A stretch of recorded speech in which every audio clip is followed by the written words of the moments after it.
कैलासवासी चंदर म्हाका जानकर, मुक्काम पोस्ट जानकर वस्ती, पोस्ट खरसुंडी, तालुका आटपाडी, जिल्हा सांगली, वय 75 वर्ष यांचे शुक्रवार दिनांक 29/8/2025 रोजी वृद्धापकाळाने दुःखद निधन झाले। त्यांच्या मुलांनी अशोक चंदर जानकर, प्रकाश चंदर जानकर, मोहन चंदर जानकर यांनी जगद्गुरू रामानंदाचार्य नरेंद्राचार्यजींच्या प्रेरणेने नेत्रदान करण्यात आले।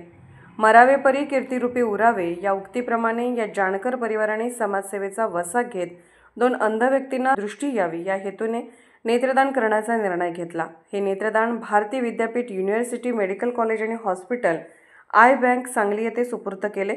जगद्गुरू नरेंद्राचार्य महाराज संस्थांच्या या सामाजिक मरणोत्तर अवयवदान उपक्रमाअंतर्गत हे 58वे व आटपाडी तालुक्यातील हे दुसरे अवयवदान झाले आहे। या प्रसंगी डॉक्टर अभिजित संपतराव जानकर, माजी उपसरपंच, श्री दिलीप विठोबा जानकर, सुनील अप्पा शेंबडे यासह रामानंद संप्रदायातील कार्यकर्ते श्री विकास थोरात, सचिन येळे, अंकुश कोळेकर, विलास कोळेकर, विशाल यमगर, आनंद घुटुकडे, निरंजन यमगर, सुशांत यमगर यांच्यासह अनेक कार्यकर्ते उपस्थित होते।